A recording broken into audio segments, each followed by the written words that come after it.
गुरुगृह पढ़ने गयो रघुराई, अल्पकाल में विद्या सब पाई।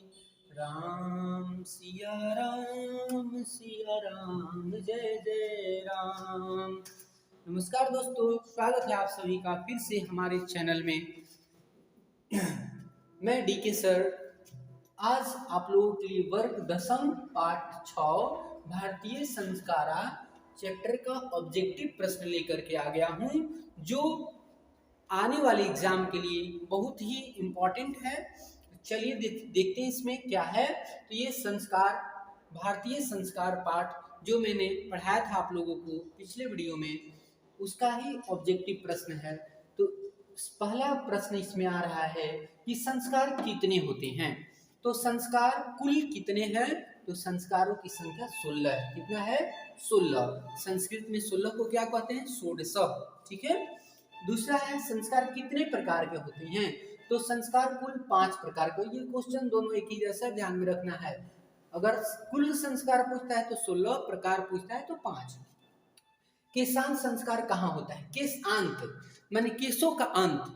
तो केशों का अंत जो 2 जगह होता है, घर पे होता है तो उसको मुंडन बोलते हैं, और जो गुरु के घर में होता है उसको केशांत बोलते हैं। तो केशांत संस्कार जो है गुरुगृह, घर गुरु जी के घर पे होता है।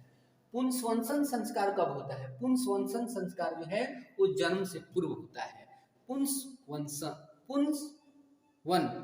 संस्कार जन्म के पूर्व। वागदान किस संस्कार में? वागदान, वाग मतलब बातचीत करना। तो बातचीत कब होता है? विवाह संस्कार में। विवाह संस्कार में बातचीत चलती है।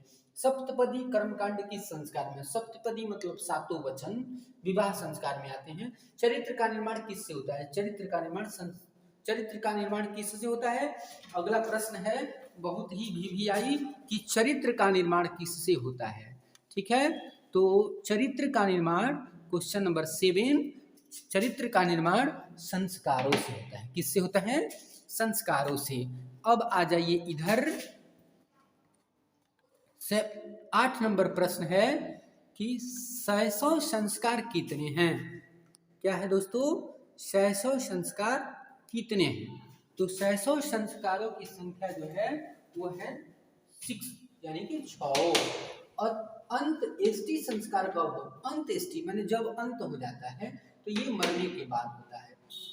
पाणी ग्रहण किस संस्कार में आता है? पाणी ग्रहण, पाणी मतलब होता है हाथ। तो हाथ ग्रहण, हाथ हम लोग कब पकड़ते हैं? शादी विवाह में, जब आज उसको हम लोग जयमाल सिस्टम कहते हैं, जयमाला सिस्टम। ठीक है ना। तो उसी में हम लोग हाथ पकड़ते हैं। लड़की जो है वर जो है वधू का हाथ पकड़ के जब स्टेज पे ले आता है। तो ये पहले भी होता था। इसको पाणी ग्रहण संस्कार कहते हैं। ये विवाह संस्कार में होता है। गोदान किस संस्कार का मुख्य कर्म है? गोदान, तो गोदान यानी गाय को दान करना, तो ये गुरु जी के घर पे होता है।